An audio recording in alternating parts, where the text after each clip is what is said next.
Alô, pessoal, tudo bem? Espero que vocês tenham uma ótima quinta-feira, um bom dia a todos. Aqui, professor Daniel, matéria Geografia, turma, primeira série do ensino médio.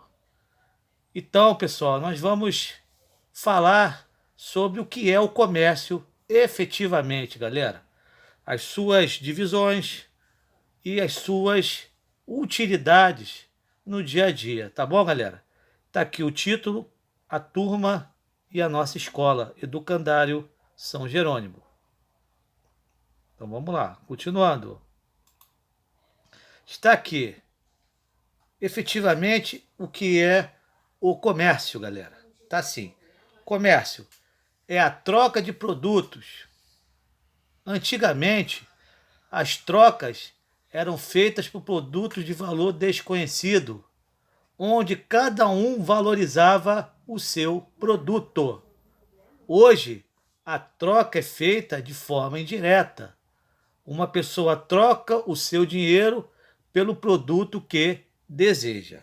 Por exemplo, pessoal, naquela época,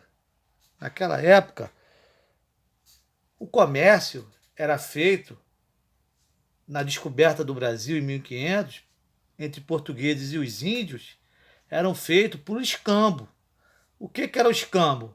Era a troca dos produtos. Às vezes, o índio tinha um produto valioso, ele não tinha conhecimento.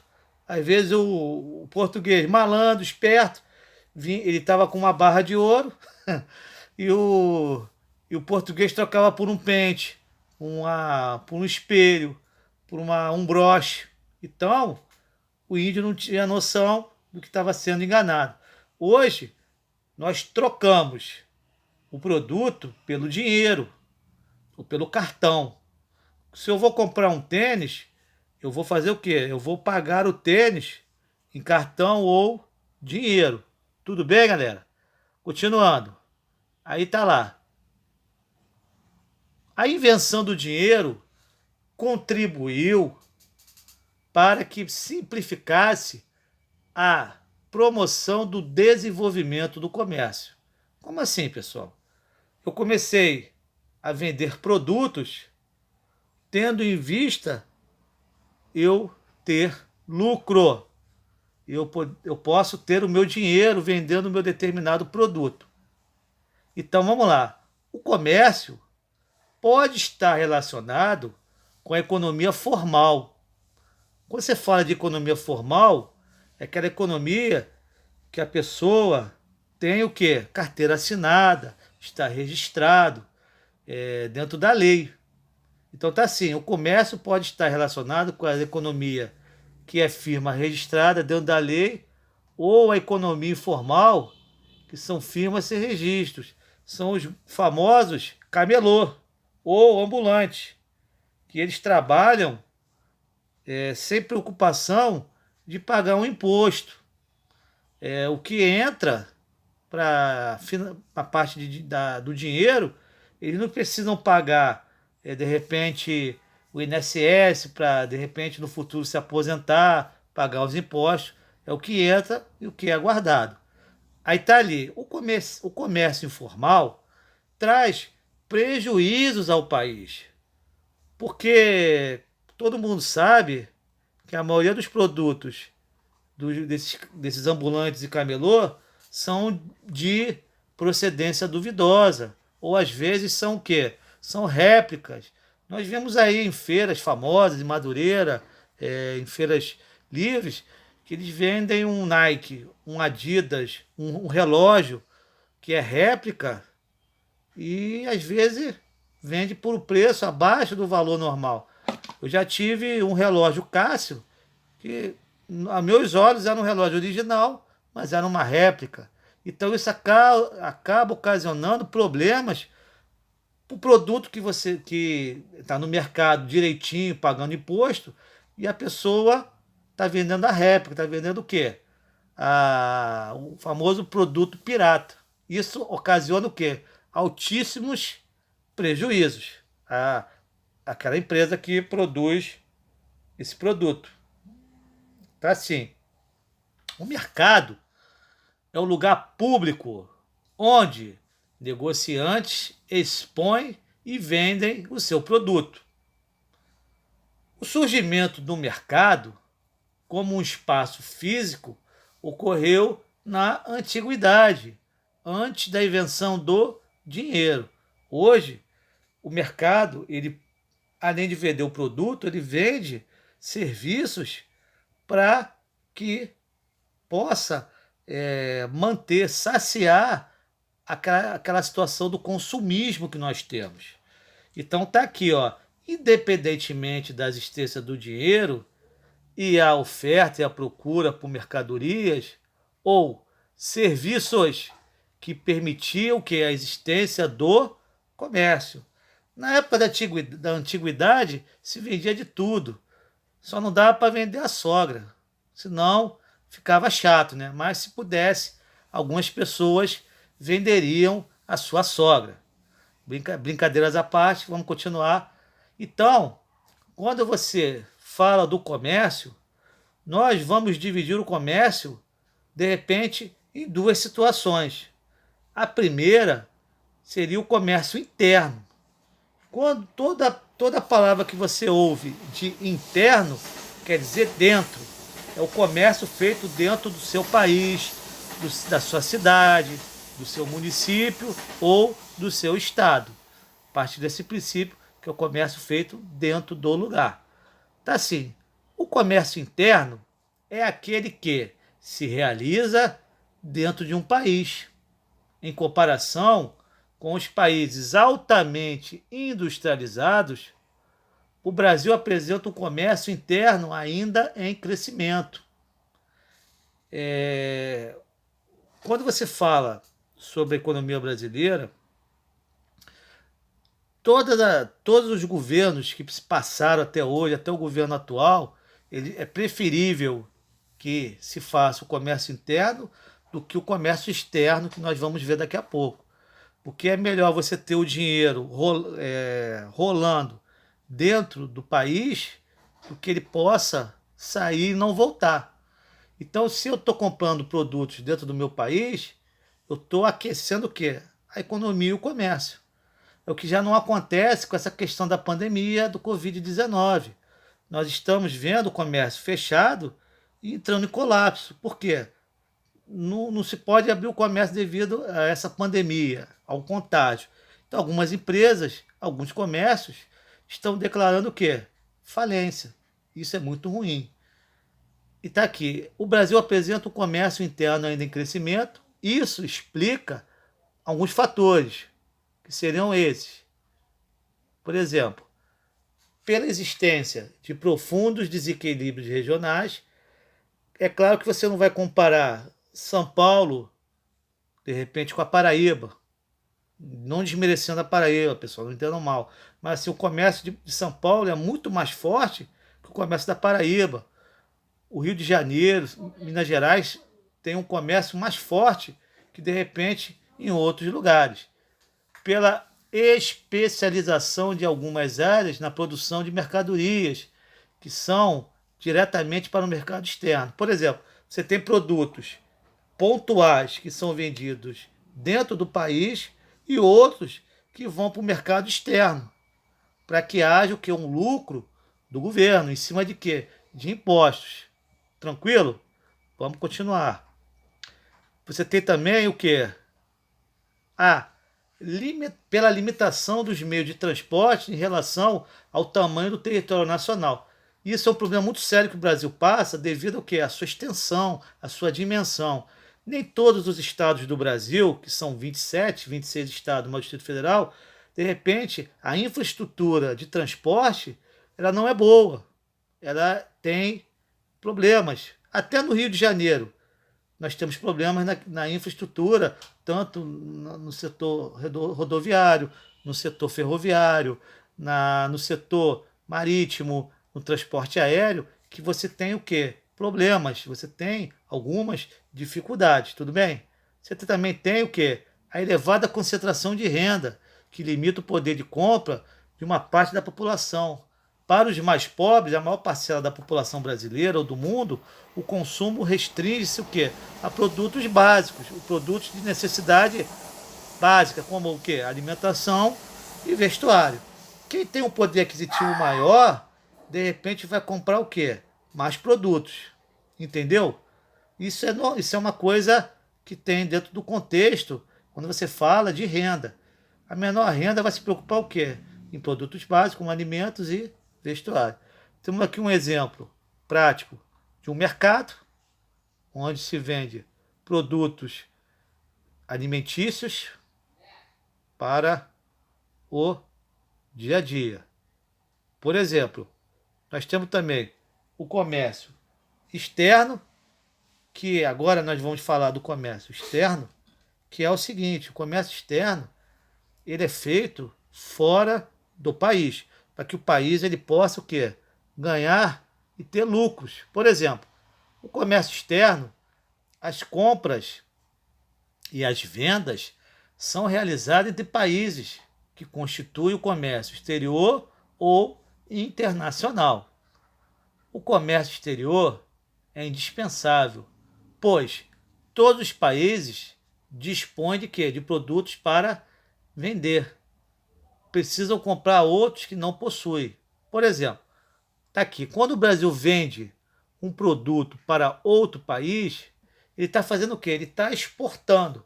Mas, ao mesmo tempo, ele pode estar fazendo o quê? Ele pode estar negociando até os produtos para que eles possam entrar tanto no Brasil como no país, vamos dizer, nos Estados Unidos. Para que eles tenham o quê? Um livre comércio dentro e fora desses países.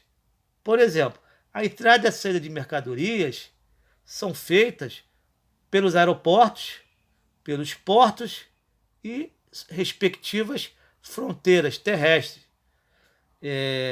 Não sei se alguns de vocês já viajaram para fora do país, que quando você chega num determinado país com compras, você tem um limite para entrar no país. Você tem a alfândega que te impõe uma cota. Eu não sei de quantos, dependendo do país. Por exemplo, nos Estados Unidos é até acho que $500 ou $1.000, não sei.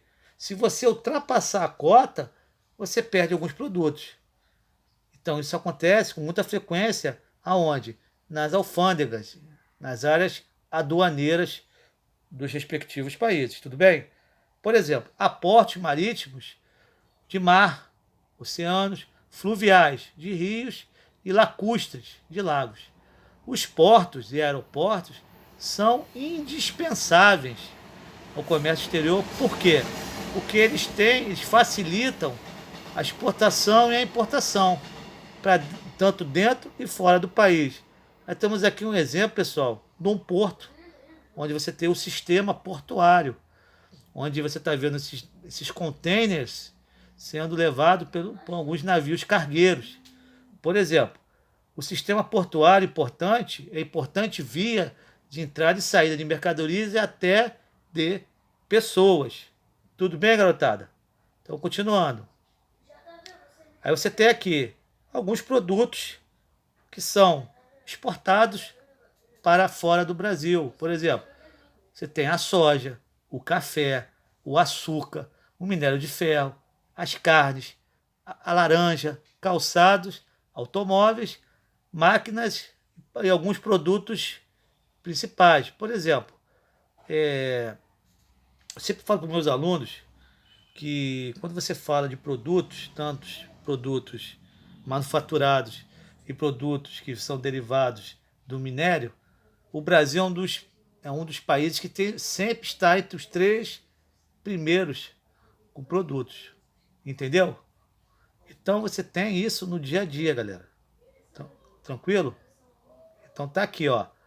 Vamos ler. Você tem também produtos que são importados dentro do país, como trigo, petróleo, fertilizantes, produtos químicos, cobre, máquinas e equipamentos, como tratores e aparelhos eletrônicos.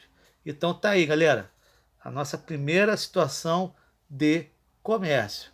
Agora a gente vai falar bem rapidamente sobre os setores da atividade econômica. Vamos lá. Está aqui. os setores da economia. O setor primário, ele abrange todas as atividades produtivas. Quando você fala de agricultura, pecuária e o extrativismo. Então, quando você fala do setor primário, você vai falar de quê?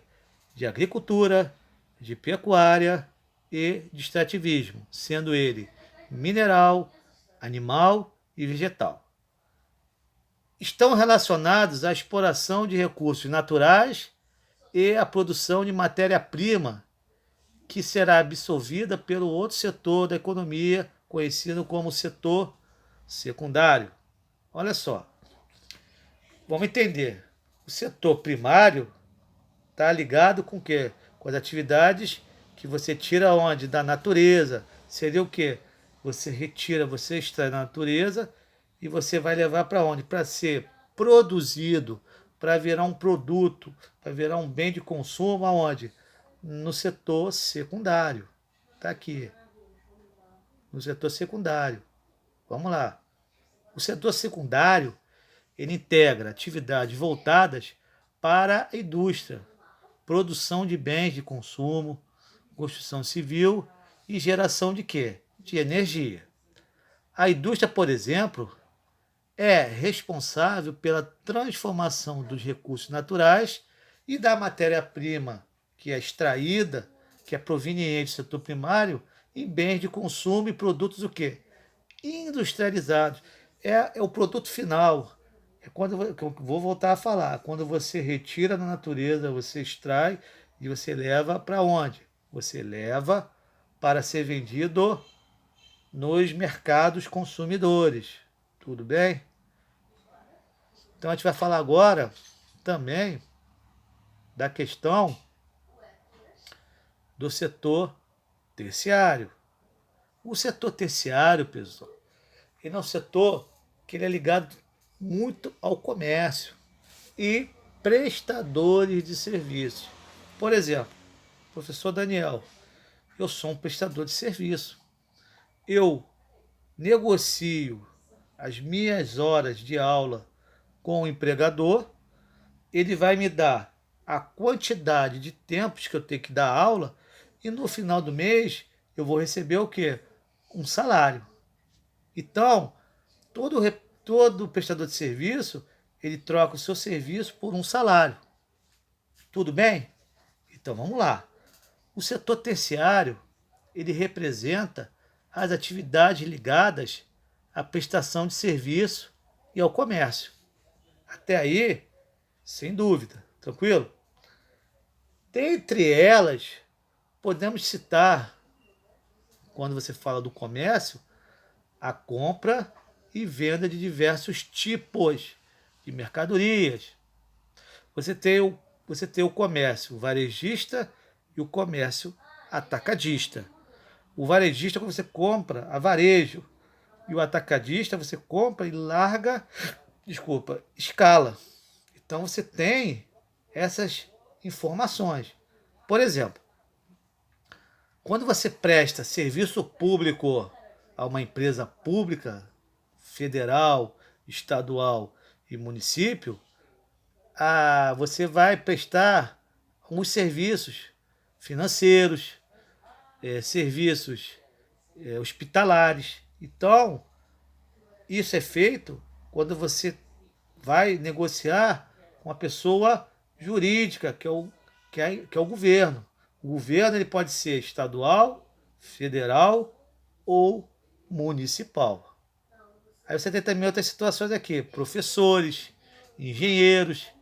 Esse setor de atividade é o que mais cresce nos últimos anos, especialmente em países o quê? Desenvolvidos. É claro que nós não vamos comparar, de repente, o salário de um país desenvolvido com o salário de um país em crescimento. É totalmente desproporcional. Se é que vocês me entendem, né, pessoal? É o mesmo que o salário nos Estados Unidos ser de US$ 5.000, que se você for transformar em dólar para real, o dólar está R$ 5, são R$ 25.000. Do que você ganha um salário de $300, que dá mais ou menos quase mil, não chega a 1.500, vamos dizer que dá 1.200. É totalmente equivocado. Então você tem também aqui, esse setor de atividade é o que mais cresceu nos últimos anos, especialmente em países desenvolvidos, onde a população rural é cada vez mais reduzida, é claro, a tentativa de melhorar de vida. Diante desse fato, a população economicamente ativa se concentra mais basicamente nos setores secundário e terciário, como estamos um exemplo aqui, num trabalho de um mecânico que presta serviço e está inserido no setor terciário como prestador de serviço. Tá bom, galerinha? Então tá aqui, ó, setores da atividade, que estão divididos em 3 partes, que é o primário, que abrange o setor da economia, da agricultura, pecuária e extrativismo, retirada a matéria-prima na natureza, levada para as indústrias no setor secundário e vendida para o setor terciário, que é o mercado consumidor. Então, pessoal, que vocês tenham uma ótima quinta-feira, fiquem com Deus, aquele abraço, um bom dia a todos e fui, galera! Tchau, tchau!